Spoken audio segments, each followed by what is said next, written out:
Okay, folks, it's your buddy Mike Messier. Let's do a Mike's Instant Movie Review. Priscilla, the queen of the king, Elvis Presley's bride, child bride, you might say, which has explored a tinge.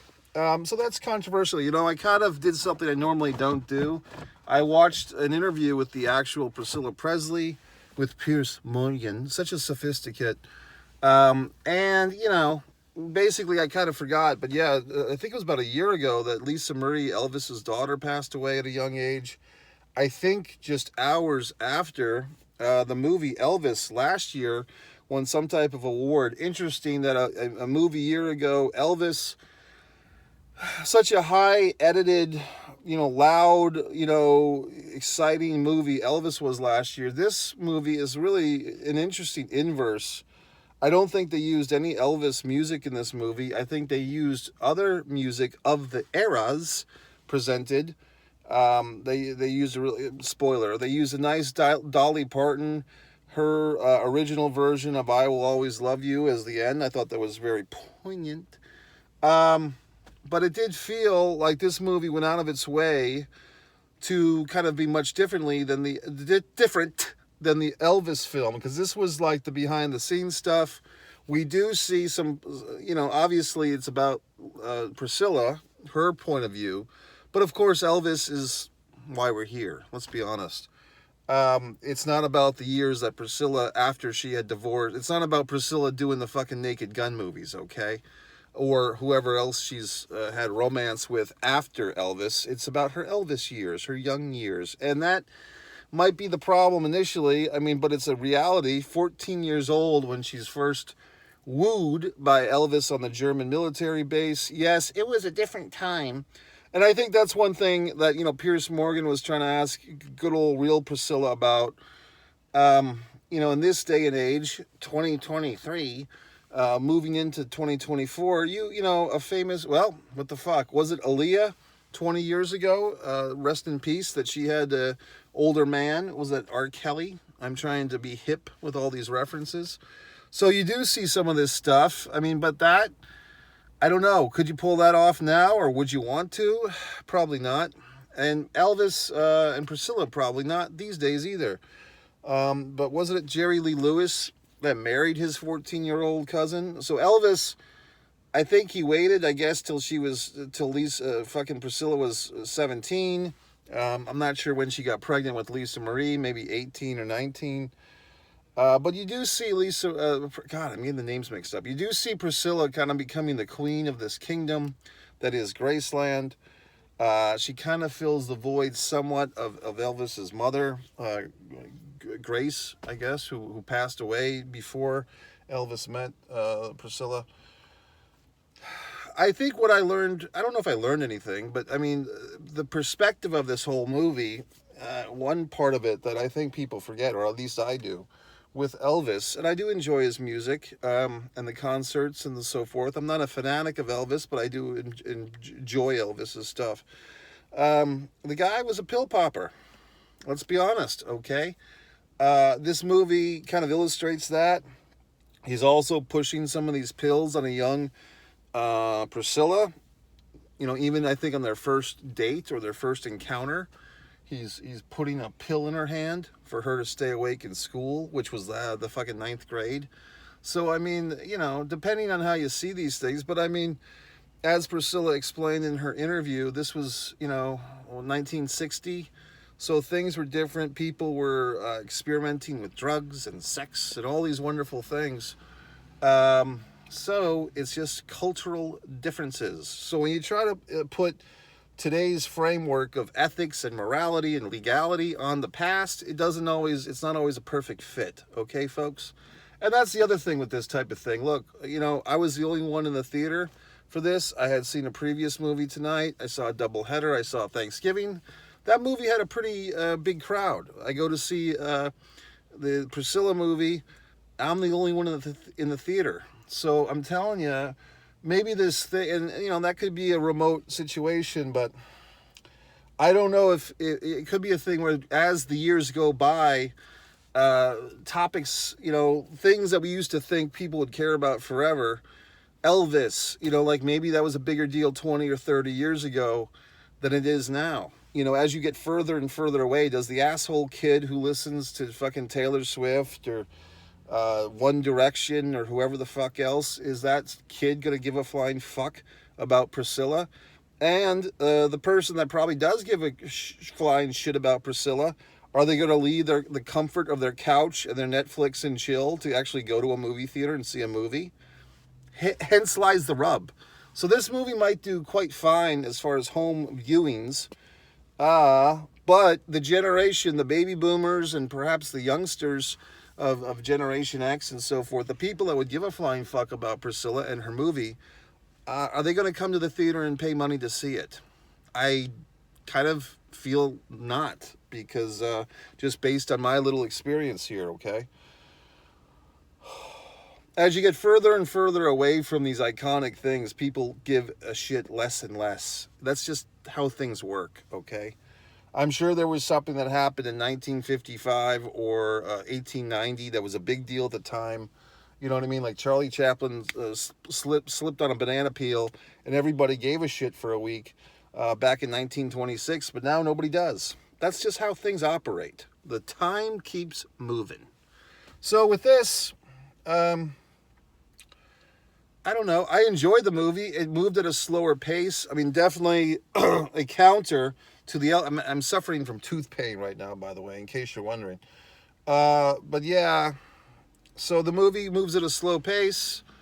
It's just it's a totally different movie than the Elvis movie. You see things from Priscilla's point of view. She was kind of, what is it, the expression? The bird in the gilded cage. You know what I mean? Like Elvis basically wants her to be home with the home fires as he's out caravanting in Vegas. He wants to do what he wants, but he wants his little woman at home with the little puppy and the daughter and so forth. So, but you know what? I mean, for her part, Priscilla's part, she was very pushing this whole thing too. Once she got a taste of Elvis, so to speak, she kept coming back for more. And she basically pouted and pouted until her parents let her do what she wanted with him. And, according to other sources or whatever the fuck, there were other young women that Elvis... I watched something on YouTube. Elvis had all these 14-year-old women that he was interested in. So if it wasn't Priscilla, it would have been another one of them that he would have made his child bride, apparently. So what can you say? Does that diminish the music? Does that diminish the icon? I don't know. I really don't. I mean, you try to get into these whole fucking debates, but then the reality is, from Priscilla's point of view, and who's the filmmaker? Sofia Coppola. It's still like the princess of the queen of the kingdom. As these, this whole thing is, grooming and sicko and all this shit. And why do these men want these younger women? Well, you go and glorify it because according to this movie, she's the goddamn princess of the fairyland, okay? She's the princess of the Memphis Mafia. Now, I could have been mistaken. I thought somewhere along my readings on Elvis, I thought there was some situation where one of Elvis's friends had pursued Priscilla and perhaps been aggressive with Priscilla. I thought that was a story that I heard once upon a time. That was not in this film. I think that would have been significant, but maybe I'm just making that up in my own imagination. But I thought there was something like that. Also, there's kind of a little illusion here that makes it seem like Priscilla... I don't know if this guy was supposed to be Bruce Lee or just some rando martial arts instructor, but there's just two quick back-to-back scenes of Priscilla learning martial arts, and she's kind of getting a little fluster-faced with her martial arts instructor, and I wasn't clear if that was supposed to be Bruce Lee or just some rando. And it kind of feels like she's been fucked by the martial arts instructor, or had an affair, if you want to be fucking polite. So they didn't really get their fingernails dirty with that. Once again, Priscilla Presley, the real one. Of course, she's kept the last name Presley, by the way. But she hasn't... she deserved that last name. But she hasn't... I don't know. They didn't get her fingernails dirty, is what I'm saying, okay? So whenever you have the subject matter kind of executive producing a film, they're always going to shine the shit nicely on them. Was this a good movie? Yes. The two main actors, the Priscilla actress, I've never seen her before, not that I remember. Quite lovely and quite convincing, because she basically, I think, played like a span of 13 to 14 years in this thing, from when she was a 14-year-old girl to when she leaves Elvis, which I want to say was like a 14-year span, something like that. Maybe a 17-year span. So, I mean, she did quite well. And the fashions, they did a nice job with the hair and makeup, making her look, not that she got old, but she aged like everybody else. And also the guy that played Elvis thought I did a good job. They didn't really make him fat for his, final years there. They didn't fatten him up. He was a tall, lanky guy, but I think he played the Elvis, the off-camera, kind of drugged out, almost shy, kind of perverse, mood swing Elvis. Didn't realize that, according to this movie, he's throwing like a chair at fucking Priscilla's head. He has these little outbursts of rage. At times he's jealous. At times he's fucked up. I thought the actor, whoever he is, did a nice job. The guy playing, I think in this one, if I'm not mistaken, you saw more of the Vernon, the father character, who Elvis put in charge of his books. Didn't do a hell of a good job, okay? But I don't think they had a Colonel Tom in this thing, unless I'm confusing the Colonel Tom and the fucking Vernon, but it seemed like Colonel Tom was absentee, maybe for the best, after we saw the Tom Hanks, which I didn't think was that bad. I didn't think Tom Hanks did a horrible job as Colonel Tom. I just think the Colonel was kind of an interesting oddball of a character. What else? I don't know. Was it an enjoyable film? Yes. I mean, it was a good watch. I don't know if my life has changed.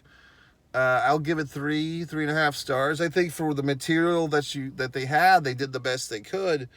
But like I said, I think this is going to be a tough sell. I think we've kind of reached this point, no offense, fucking Priscilla, but I think that the pop culture, world has moved on, okay? I don't think the kids give a flying fuck. And I think the people that do care don't go to the movies anymore. Like that generation of people who would give a flying shit about Priscilla and her movie aren't going to buy a ticket. They're going to sit home and if it comes on TV or if it comes on Netflix, they might watch it or they might not. Or they might pull the routine of, oh yeah, I want to go see that, and then they won't go see it. I mean, you just go around the circles with these assholes. People that say they want to see a movie but they never see it.